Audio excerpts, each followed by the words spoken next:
오늘은 나사렛의 마리아라는 제목으로 여러분과 은혜를 나누고자 합니다. 우리 뒤에 불 좀 꺼주시겠어요? 저도 앞에 불을 좀 끄겠습니다.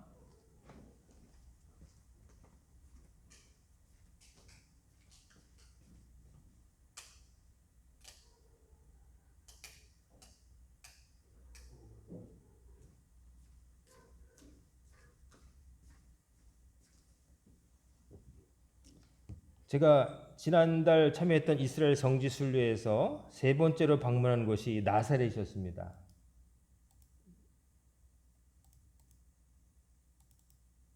자, 나사렛은 아시다시피 예수님의 고향으로 유명한 성읍인데요. 지리적으로 볼 때는 이스라엘에서 북부 쪽, 이스라엘 북부 쪽 갈릴리 지역인데 지금은 이 나사렛이 인구 10만의 도시입니다. 인구 10만의 도시고요. 이제 유대인하고 아랍인이 섞여 살고 있어요. 나사렛 예수님의 고향이니까 유대인들이 다 살 것 같지만 아랍인들이 섞여 있어가지고 교묘하게 참 묘하게 조화를 이루면 조화와 갈등 사이에서 이렇게 있는 곳입니다. 근데 지금은 10만인데 예수님께서 태어나실 당시에 이 나사렛이라고 하는 성읍의 인구는 고작 100명에서 200명 가량 됐다고 그래요. 그러니까 뭐 동네라고 하는 게 진짜 편한 거죠. 100명, 200명 되는 우리 강원도 어디 산골 뭐 이런 느낌입니다. 그렇다고 해서 완전히 산골은 아니고요. 언덕 위에 솟은 도시였습니다.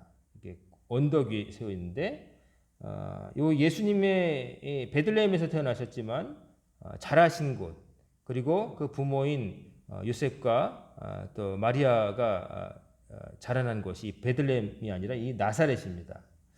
이 나사렛은 당시에 유대인들로부터 거의 이방 땅 취급을 받았다고 그래요.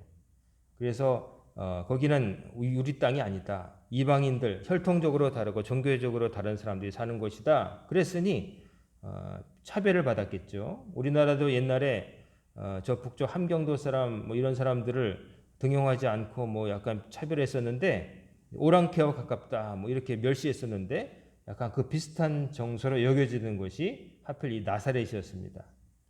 이 나사렛에서 무슨 선한 것이 나오겠느냐 하는 말이 있을 정도로 나사렛은 정말로 보잘것없는 변방도시, 구약시대에 언급된 적도 없고 오히려 신약시대에 예수님께서 이곳에서 자라시고 회당에서 설교하셨기 때문에 그래도 이름이 남아있는 도시가 이 나사렛입니다. 예수님께서는 나중에 공생애를 시작하신 다음에도 이 나사렛 회당에서 가르치셨는데 회당에서 가르치셨는데 동네 사람들이 예수님을 죽이려고 절벽에서 밀어 떨어뜨리려고 했는데 그 절벽사라는 곳이 또 나사렛에 있습니다. 실제로 가보니까 사람을 밀면은 그냥 떨어져 죽을 것 같은 그런 벼랑이 있었습니다.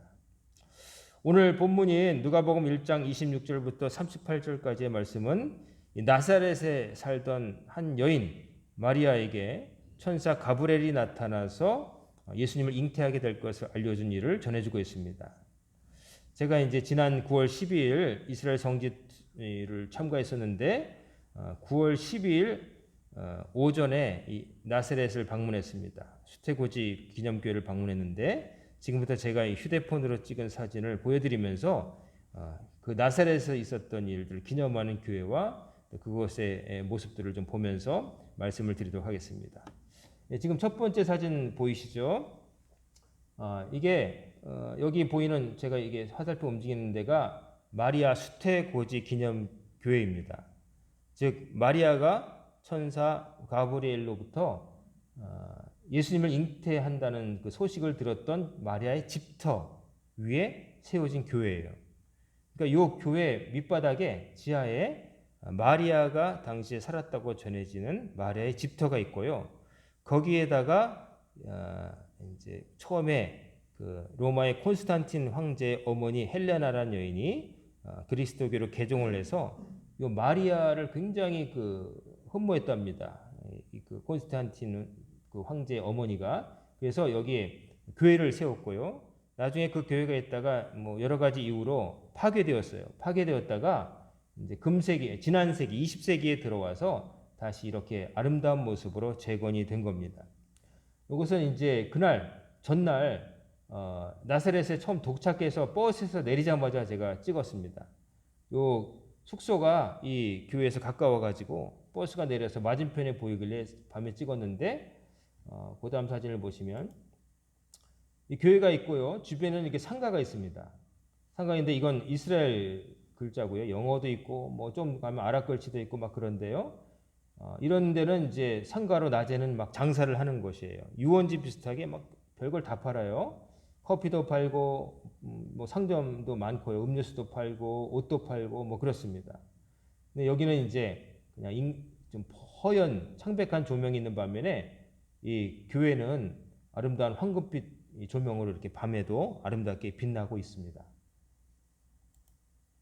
이것은 다음날 아침 숙소에 도착하고 다음날 아침 제 방 호텔 숙소 창문에서 교회가 보여서 찍은 사진입니다. 저희가 묵은 호텔이 나사렛 이 기념 마리아 수태고지 기념교회 바로 근처여서 이렇게 찍을 수가 있었습니다. 이렇게 찍었고요.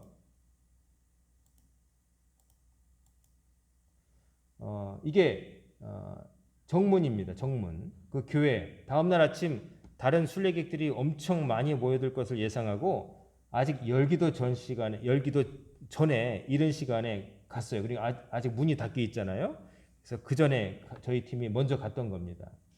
먼저 가서 이제 정면을 찍은 거고요.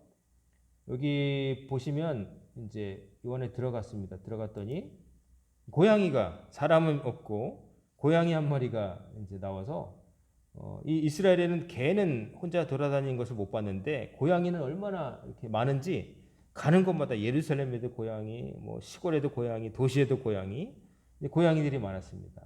사람을 좋아하더라고요. 그래서 저한테 와가지고 뭐 비비기도 하고 그래서 찍었고요. 그 이제 들어가서 그 교회에 입구 들어가는 입구입니다. 이게 입구. 그리고 여기 보면은 여기에 이게 가브리엘 대천사의 모습입니다. 좀 확대를 해볼까요? 확대가 가능한지.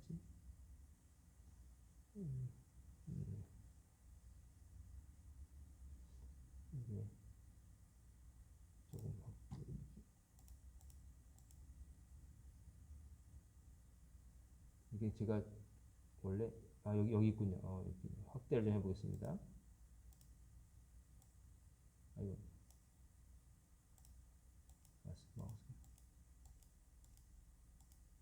확대를 좀 해보겠습니다.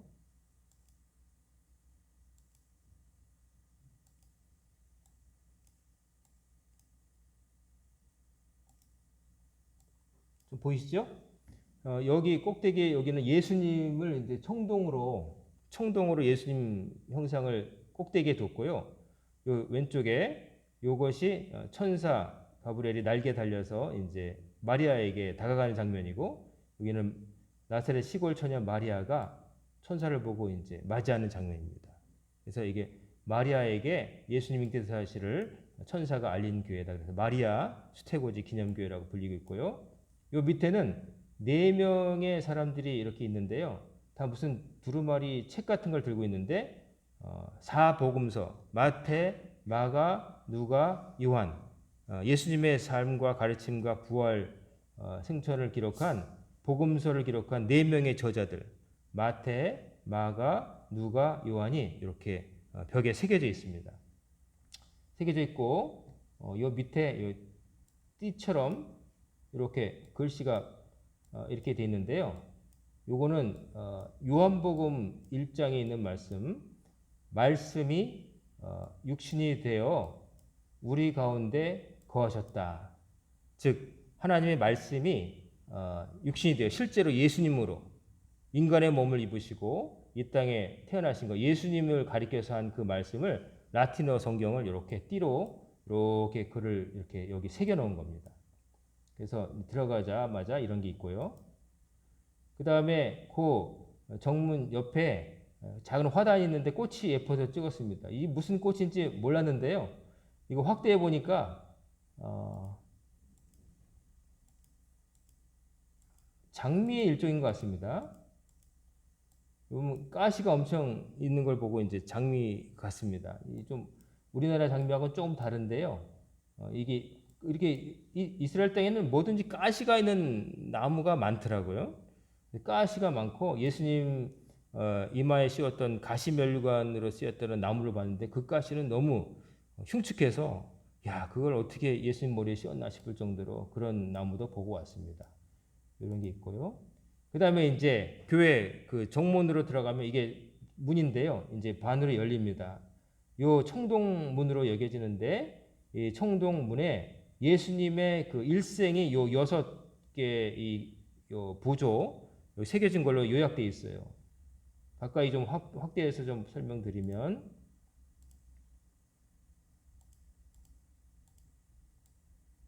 이것이 예수님이 여기 소 있죠? 소? 여기 소예요. 요게 이제 말구육관에서 요셉이 있고 마리아가 있고 예수님이 이제 태어나신 거, 예수님의 탄생, 말구육관에서 탄생하신 것을 이제 나타내고 있고, 요거는 요셉과 마리아가 예수님을 안고 낙이 타고 어디론가 가고 있어요. 이건 뭐냐면은 그 헤롯 대왕이 예수님 메시아를 죽이려고 아이들을 막 이렇게 죽였을 때 이집트로 피신하는 장면. 예수님의 부모님이 요셉과 마리아가 예수님을 안고 이집트로 잠깐 피신했던 장면을 이렇게 형상한 거고요. 그 다음에는 요거는 뭘까요? 이 작은 소년이 예수님이고 큰 사람은 아버지 요셉이에요. 근데 요셉의 직업이 뭐였어요? 목수. 그러니까 목수 일을 예수님께 가르치시고 있는 거예요. 어려서 이제 예수님이 공생애 시작하시기 전까지 30살까지 어려서부터 아버지의 일을 도우면서 목수로서 목공을 하며 이제 잘하셨다는 걸 나타내는 거고, 요거는 뭔지 아시겠죠? 예수님이 요단강에서 세례 받으시는 거. 이 세례 요한이 이 털가죽 같이 생긴 이 낙타 털옷을 입고 세례를 딱 베풀 때 하늘에서 음성이 들리며 성령이 비둘기 같이 내려왔다. 예수님이 요단강에서 세례 받으신 것을 이렇게 상징하고 있고, 그 다음에 요거는 갈릴리 호수. 갈릴리 호수에서 군중들에게 복음을 전파하시는 예수님의 모습을 보여주고 있습니다. 예수님이 이렇게 많은 사람들 앞에서 복음을 전하시는 거고, 그 다음에 예수님께서 십자가에 달려 돌아가시는 거, 그리고 이분은 모친 마리아, 그리고 아마 옆에 있는 사람은 예수님이 어머니를 부탁한다고 말한 제자 요한일 것으로 여겨집니다. 이렇게 해서 돌아가셨지만, 그러나 여기 보면 여자 셋이 울면서 무덤 굴 와서 시체 없음을 슬퍼하는데 천사가 왜 산분을 죽은 자 가운데 사시느냐, 하나님께로 부활하셨다라고 천사가 가르쳐주는 그 모습을 나타내고 있습니다. 그래서 문 하나를 지나더라도 예수님의 그 삶이 그냥 거기에 있는 거예요. 글이 성경이 없던 시대에 그냥 눈으로 보면 시청각적으로 가서 아 이렇구나 하는 것을 알게 하는 거죠. 이렇게 문이 돼 있고요. 이게 이제 이 안으로 들어가는데 자세히 보시면 이런 구조물들이 옛날 것으로 안 보이고 대단히 현대적인 것은 이것이 지어진 게 원래 처음에 콘스탄틴 황제의 어머니 때 지어진 그게 아니라 주후 4세기에 지어진 게 아니라 나중에 파괴된 다음에 1958년 69년도에 완공된 거예요. 1956년부터 69년까지 만 13년에 걸쳐서 이탈리아의 그 건축가 지오반니 무치오라고 하는 사람이 자기의 모든 솜씨를 다해서 지은 거예요. 이건 콘크리트로 되어 있어요. 콘크리트로 되어 있어 가지고 상당히 현대적입니다. 그래서 이게 이렇게 복도도 이렇게 들어가는데 계단은 아니고요. 이 엇갈리게 해가지고 약간 계단처럼 보이는데 계단은 아니고 대리석 바닥입니다. 이렇게 들어가게 돼 있고요. 이제 교회에 들어가면 우리가 이 교회가 그 교회라면 이 가운데에 푹 파인 곳에 이렇게 제단 같은 게 있고 이렇게 무너지다 만 것 같은 유적지가 있어요. 요 입구 안에 뭐가 있냐면 마리아의 집터가 있는 거예요. 마리아가 나사렛에서 살던 집터가 있어서 아마도 여기에 살던 마리아가 이곳에서 천사 가브리엘을 만나고 거기서 예수님의 잉태소식을 들었을 것이다. 그래서 이 위에 이제 이곳을 찾아내 가지고 콘스탄틴 황제 어머니 헬레나가 교회를 짓게 했고, 그 다음에 수많은 여러 가지 파괴 이런 끝에 다시 발굴해서 지금은 가톨릭 천주교에서 거기에 이제 프란치스코 회라고 하는 청빈을 강조하는 그 교파에서 이제 관리를 하고 있습니다. 그리고 이 교회를 지을 때 세계 각국의 사람들로부터 이제 헌금을 받아서 그것을 모아서 지은 것이죠. 그래서 이렇게 돼 있고요. 이제 그 유적지가 있으면 여기 중앙 재단입니다. 여기 황금빛으로 빛난 여기가 우리로 치면 우리 예배당 십자가 걸린 그곳이고요. 여기서 이제 보통 보니까 다른 사람들이 찍은 사진 보니까 여기서 신부님이 설교를 하고 이제 미사를 드리는 사진도 봤습니다. 이게 이제 그 마리아 집터 거기에 있는 재단입니다. 여기 기념해서 여기 못 들어가게 함부로 이제 훼손되면 안 되니까 울타리를 쳐놨어요. 울타리를 쳐놔서 보호받게 돼 있고요. 이제 이게 더 가까이서 찍은 사진입니다. 이제 옛날 이런 것들이 남아 있고 이 기둥 같은 거는 이 위에 세워진 옛날 교회, 진짜 옛날 교회의 흔적이에요. 그러니까 집터가 있고 그 위에 옛날 교회가 있었고 파괴되니까 그 위에다가 더 큰 현대식 교회를 이렇게 지어서 이렇게 세운 거예요. 이제 우리 팀이 이제 들여다보는 광경이에요. 이 전이 어떻게 생겼나 해가지고 최대한 가까이 가서 들여다보는 광경이고, 이거는 이제 아까 그 울타리가 있는데 요 울타리 여기 옆에 성화가 있어서 제가 옆에서 무슨 그림인가 가까이 보니까 망 때문에 잘 안 보이는데 천사가 이제 마리아에게 예수님을 잉태했다는 소식을 전하는 것을 그린 성화가 걸려 있었고요. 이제 제가 그 울타리 속으로 핸드폰을 넣어서 최대한 가까이 찍어 본다고 이제 팔을 내밀어서 찍은 사진입니다. 그래서 좀 확대해서 보여드리면 여기 둥글게 이게 천장이 이렇게 있었다는 걸 알 수 있고요. 요 뒤에 이제 계단 같은 게 있어요. 외부로 나가는 계단 같은 게 있고 유적지가 아직도 발굴 중이라고 합니다. 다 발견된 게 아니라고 그래요. 이렇게 안에 기념돼 있고 재단이 있고요. 여기 보면 여기도 자세히 보시면 그냥 된 게 아니고 이 재단 밑에 대리석으로 베르붐 카로 힉 팍툼 에스트 이것 역시 말씀이 육신이 되어 존재하셨다. 이 요한복음 말씀을 라틴어로 이렇게 새긴 거예요. 여기저기에 이제 성구를 옛날에 라틴어를 썼으니까 이제 이런 식으로 한 거죠. 이렇게 한 번 더 찍었습니다. 손가락을 이렇게 손을 넣어서 약간 석굴암 비슷하게 그런 느낌이에요. 돌로 돼 있고요. 이거는 천장입니다. 그 교회에 가면 이제 가운데 유적지가 있고요. 그 천장이 하늘 이렇게 있는데 뭐 특이합니다. 이게 뭘로 만든지 잘 모르겠는데 하얀색이고요. 꽃갈처럼 교회 그 첨탑 자체가 이렇게 하얗게 돼 있어요. 나중에 찾아봤더니 이게 이제 순결을 상징하는 백화파 모양을 형상한 거래요. 그러니까 여러분 아시다시피 백화파가 흰색에다가 이렇게 나팔처럼 돼 있잖아요. 그거를 교회 꼭대기에 첨탑으로 활용해서 백화파가 아래를 보고 있는 형상으로 씌운 거예요. 그래서 굉장히 아름다워서 이제 그 이탈리아 건축가가 마리아를 상징하는 것으로 이렇게 한 겁니다. 그래서 빛이 이렇게 하얗게 새어 들어오고 있어요. 천장에서 자연광이 들어오고요. 기하학적으로 아주 아름답게 돼 있고요. 이렇게 여기 보면 이제 스테인드 글라스 모든 그 창 위에 이제 지하 한층 푹 들어간 데가 유적지고 그 위에 1층 있고 그다음에 2층이 또 있어요. 2층에 가면 2층에 벽에 난 모든 창문마다 스테인드 글라스가 이제 있어요. 아름답게 빛이 들어오도록. 그래서 이렇게 돼 있습니다. 들어가서 하늘 쪽으로 보면 요 밑에 여기가 마리아 유적지 있는 데고 여기가 1층이고 2층이 있습니다. 여기 2층. 그리고 여기 꼭대기 아까 말한 그 백합 모양의 지붕이 있죠. 그리고 이건 다시 한번 유적지 이렇게 들어가서 마리아 집터가 있고 아직 이 지하 이 밑으로 발굴 중입니다.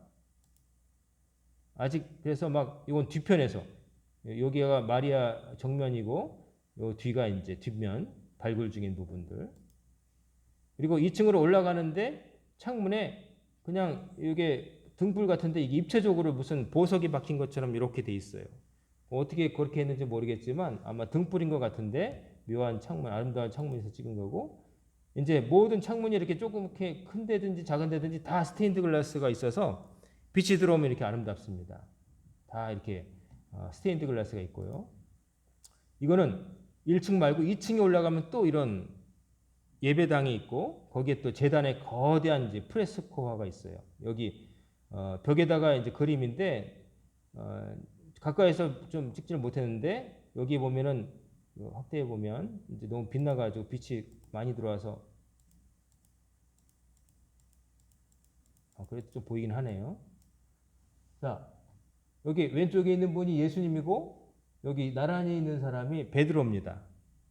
예수님과 예수님의 제자 베드로 있고 이제 그 천국에서의 예수님과 베드로가 만나신 장면 같은 거를 이렇게 연출한 거고요. 그리고 이거는 이제 여기가 좀 예수님보다 여기는 마리아가 더 돋보이는 교회예요. 마리아에게 있었던 일을 기념하는 교회이기 때문에 세계 각국에서 이 교회를 짓는데 헌금한 나라들에서 자기들이 생각하는 마리아 형상을 이렇게 보낸 거예요. 보낸 건데 이거는 입체가 돼 있고 특이해서 찍은 겁니다. 이거 마리아의 모습을 금속 같은 걸로 이렇게 해서 한 거고요. 벽마다 이제 여러 개가 있습니다. 우리나라도 하나 있는데 어느 천주교에서 보낸 건데 제가 그걸 못 찍었어요. 어느 교수가 이탈리아에서 근무하면서 이제 보냈다고 하는데 색동 옷을 입은 우리나라 어린이 같은 예수님이 한복을 입은 마리아에 안겨 있는 그런 모습이었는데 저는 별로 감흥이 없어서 찍질 않았습니다. 한국 사람들은 꼭 찍는다 그러는데 다른 나라에 비해서 조금 좀 저는 약간 떨어지는 것 같아서 보는 관점의 차이겠죠. 더 훌륭하게 보는 분도 분명히 있을 겁니다. 제가 그냥 그랬다는 거고요. 그 다음에 위에 보면은 이제 천장이 이렇게 보이죠. 아까 백합 모형의 천장이 보이고 이제 그 2층에 전경이 나타나 있고 꼭대기에 스테인드 글라스가 또 있죠. 그리고 여기는 파이프 오르간 이제 아마 연주가 있는가 본데 이 파이프 오르간의 파이프가 이렇게 좌우에 노출되어 있습니다. 그 다음에는 세계 각국에서 또 마리아 상을 만들어서 보냈어요. 우리는 이 개신교 신학과는 좀 다른데 마리아를 굉장히 높이 칩니다. 그래서 보낸 건데 여기 보니까 이 가운데 있는 것은 중국에서 보시기에도 딱 중국 같죠? 중국풍의 중국에서 보낸 성모상이고 옆에 있는 것은 이쪽에 있는 것은 스페인어로 되어 있는데 아마 스페인이나 혹은 스페인어 쓰는 남미 쪽 어디에서 보낸 것 같아요. 밑에 스페인어가 있는 거 보니까. 그리고 이쪽에는 인도에서 보낸 겁니다. 드물게 인도의 또 천주교 신자들이 예수님과 그 마리아를 이렇게 해서 보낸 거예요. 이런 것들이 전시되어 있었습니다. 그 다음에 더 올라가서 찍은 그 천장 모습이에요. 아주 빛이 들어오고 하얗고 정말 백화파라고 하고 보니까 진짜 백화파 같은 모양이었습니다. 그리고 스테인드 글라스 보이고요. 이제 다시 한번 그 2층의 모습을 사진 찍은 겁니다. 그리고 이것은 그 난간에 있는 독특한 문양. 여기 있는데 여기 아마 이 교회를 관리하고 있는 천주교 그 교단인 그 프란치스코 수도의 쪽 문양이 아닌가? 혹은 모르겠습니다. 어쨌든 십자가 들어있는 정문에도 이게 붉은색으로 마크가 돼 있었고요. 이 안에도 있었음을 봤고요.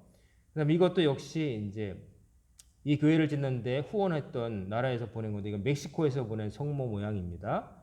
멕시코에서 이렇게 그림을 그려가지고 이렇게 큰 그림을 보냈어요. 그리고 이거는 그 2층 재단 뒷면에 있는 창문인데 이렇게 많은 창이 돼 있고 여기 스테인드 글라스가 이제 아름답게 이제 새겨져 있었습니다.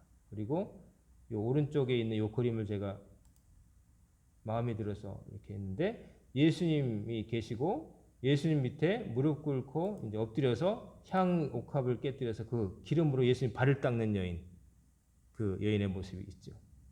여기 이 앞에 있는 말은 아무리 찾아봐도 모르겠고요. 이 뒤에 있는 말은 스페인어로 바데인 파체, 평안히 가라. 예수님께서 예수님 만난 여인들에게 어떤 문제를 해결해 주신다면 평안히 가라 그런 말씀 많이 하시잖아요. 네 믿음이 너를 구원하였다. 평안히 가라. 이게 평안히 가라 그런 뜻인데 아마 스페인 그쪽 어디에서 보낸 것 같습니다. 이 그림도. 그리고 이 스테인드 글라스를 가까이 좀 찍어봤는데요. 제가 그때 사진 찍느라고 그냥 사진만 찍어서 왔는데 나중에 그 설명한 걸 보니까 확대해 보니까 여기 보면 성모의 모습, 즉 마리아의 모습과 그다음에 요게 다 이런 것들이 비둘기 형상이에요. 이 비둘기인데 성령님을 상징하기도 하고 또 순결함, 백합과 더불어서 마리아의 순결성, 동정녀라는 것을 나타내는 것, 그런 의미로 모든 것이 이렇게 스테인드 글라스로 이제 표현되어 있다는 것을 봤고요. 이것도 그거고요. 그다음에 요게 이제 그 2층 밖으로 나오면 2층 테라스처럼 이런 공간이 있어요. 바닥이 있고 외부로 나가는 문입니다. 외부로 나오는 문. 이렇게 해서 이제 이렇게 계단을 해서 나오면 또 여기 첨탑 요게 보여요. 제일 높은 게 보이는데 밑에서부터 여기 끝까지 60m랍니다. 높이가. 바닥에서 60m니까 굉장히 높죠. 언덕 위에 그 동네 제일 꼭대기에 60m 위로 했으니까 딱 나사렛 가면은 이거부터 보이는 거죠. 이게 제일 중동에서 가장 큰 또 성당이라고 합니다. 규모 면에서. 그리고 마당에 나와 보니까 다 보고서 나와 보니까 허름한 무슨 지팡이든 노인 비슷한 이런 모습이 있고 보면 청동으로 했는데 한 부분만 이렇게 반들반들하죠. 무릎. 그래서 왜 그런가 했더니 여기 교회를 방문하는 사람들이 다 이 동상의 무릎을 만지고 사진을 찍는 거예요. 이 누구냐고 했더니 이게 예수님의 아버지 요셉이랍니다. 요셉. 요셉인데 요셉의 그 무릎 부분을 만지고 기도를 하면은 관절염이 낫는다고 누가 그런 설을 퍼뜨렸는지 그랬다고 그래요. 그래가지고 여기 오는 사람들은 전부 다 여기다 손을 얹고 막 이렇게 사진도 찍고 기도를 하더라고요. 저는 뭐 그거 모르고 나중에 와 보니까 그런 있는 거 아는데 그냥 남들이 하니까 저도 한번 손 얹고 뭐 사진 찍은 거 하나 있긴 있는데 뭐 그냥 이렇습니다. 요셉의 모양을 이렇게 마당에 놨고요. 이거는 유적지 군데군데 밑에 이렇게 홈을 파놨는데 여기 보면 밑에 안에 막 종이 같은 게 보이시죠? 그래서 누가 몰상실하게 성지에 와가지고 이렇게 휴지를 버렸나 그랬더니 그게 아니고요.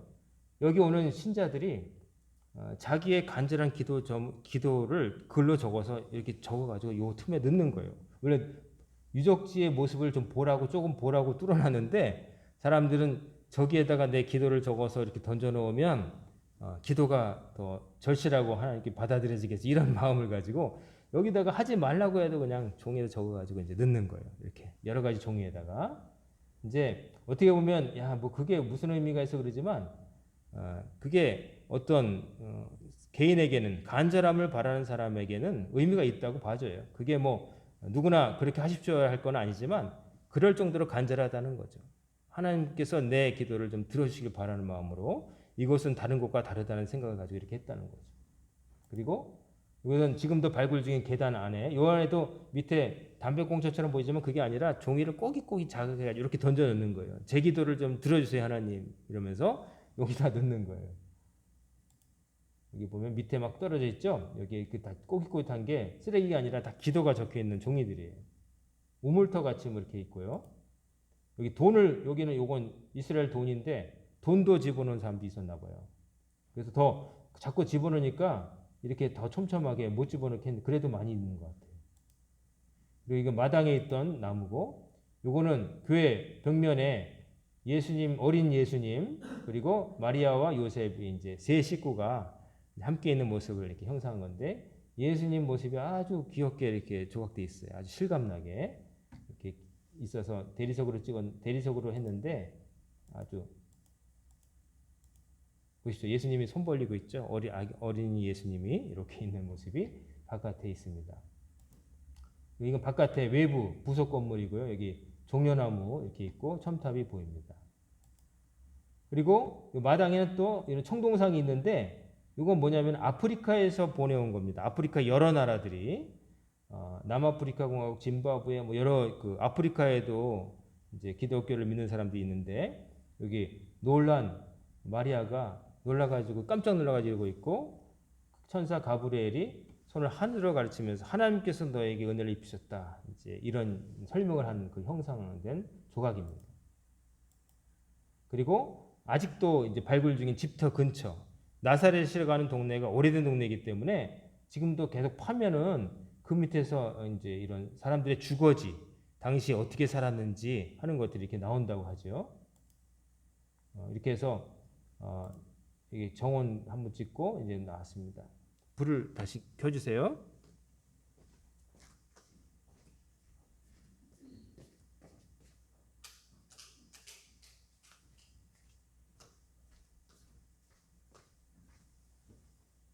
자, 이렇게 나사렛인 동네가 이렇습니다. 그래서 인구 10만인데 지금은 막 장사하는 사람들 북적거리고 전 세계 순례객들이 이제 오가는 곳이 됐는데 그곳에 아름다운 교회가 세워져 있었습니다. 근데 중요한 것은 지금 세워진 그런 기념교회가 아니라 중요한 것은 그때 하나님께서 그 장소에서 어떤 일을 행하셨는가 하는 거죠. 그 초라해 보이는 교회는 화려하지만 아까 보셨지만 마리아가 살았을 것으로 추정되는 그 집터는 얼마나 보잘것없어요. 흙구덩이 같은데 지금 누가 살라고 하면 안 살 것 같은 그런 작은 방에 있던 나사렛 처녀에게 하나님께서 천사를 보내셔서 그녀에게 일어날 놀라운 일을 알리셨다는 거예요. 그게 기적이라고 하는 거예요. 아무도 주목하지 않았던 그 작은 촌동네, 이스라엘에서도 멸시받던 그 동네에 살던 한 여인 마리아를 보시고 하나님이 메시아의 어머니가 되게 하셨다는 거예요. 오늘 본문 26절 보면 여섯째 달에 천사 가브리엘이 하나님이 보내심을 받아 갈릴리 나사렛이라는 동네에 가서, 여섯째 달이라고 하는 것은 6월 달이 아니라 그 앞에 있는 구절과 관련된 건데, 그 마리아의 사촌 언니 엘리사벳이 임신한 지 여섯째 달에, 그때 이제 그 천사가 가브리엘이 하나님이 보내셔서 마리아에게 나타나셨다는 거예요. 나사렛까지 가셔서 27절에 보면 다윗의 자손 요셉이라 하는 사람과 약혼한 처녀에게 이르니 그녀의 이름은 마리아라.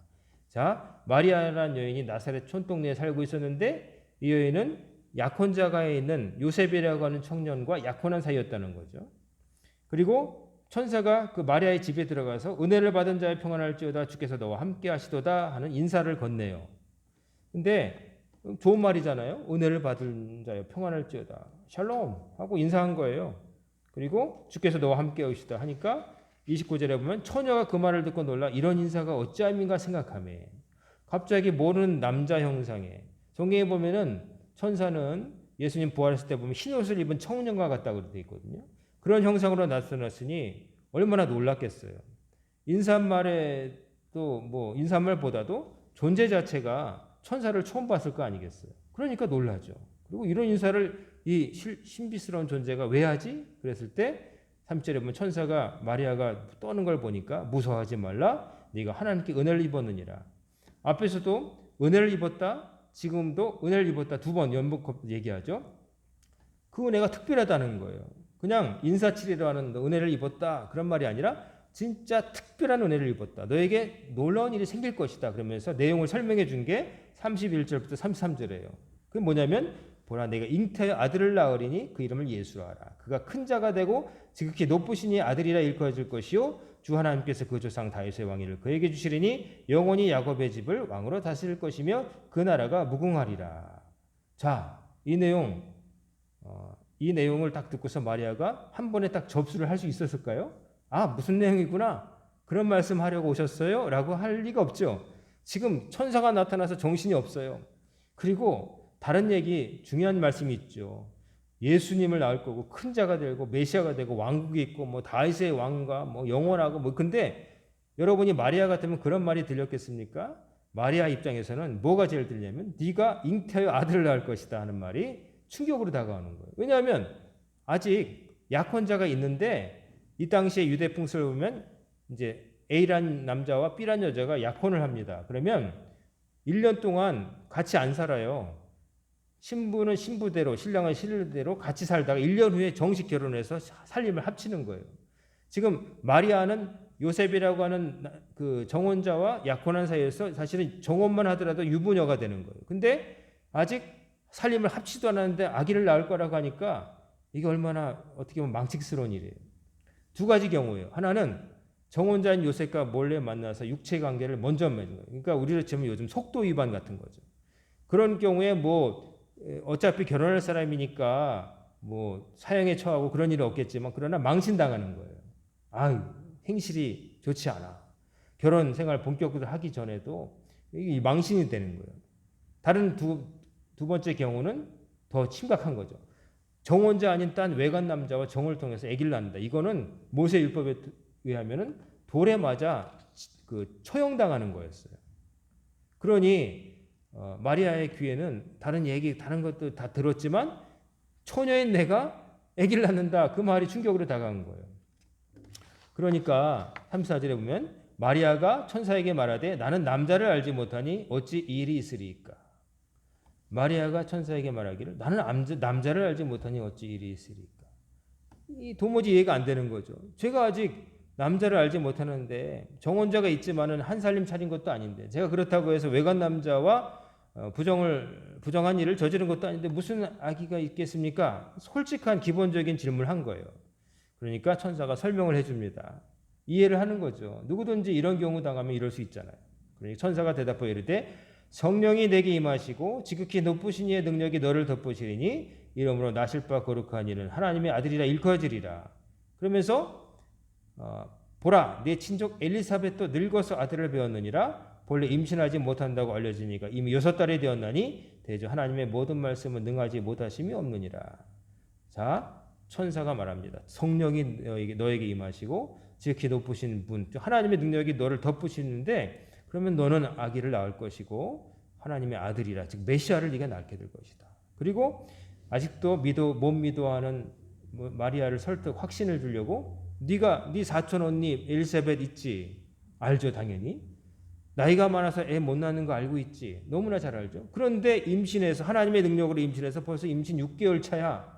라고 이렇게 말해주니까 마리아가 그때서야 이제 자기가 아는 사촌의 얘기를 하니까, 그리고 분명히 아기를 못 낳는다고 자기도 잘 알고 있는데 임신 6개월 차라고 그러니까 여기서 확신이 드는 거죠. 그리고 마지막 천사가 한 말, 마리아야 하나님의 모든 말씀은 능하지 못하심이 없음을 믿어. 하나님께서 하신 말씀은 반드시 되는 거야. 네 생각으로 안 된다고 안 되는 게 아니야 라고 말씀하셨을 때, 말씀을 전했을 때 그에게 확신이 들었던 거죠. 그 다음부터는 이제 아까의 두려움이 변해서 확신이 되는 거예요. 그리고 한 가지 각오가 생기는 거예요.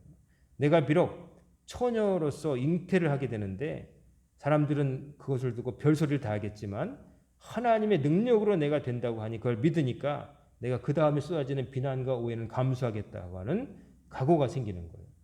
그러므로 어떻게 말을 하냐면은 38절에 마리아가 이르되 주의 여종이오니 말씀대로 내게 이루어지이다 하며 천사가 떠납니다. 자기를 가리켜서 나는 하나님의 여종입니다.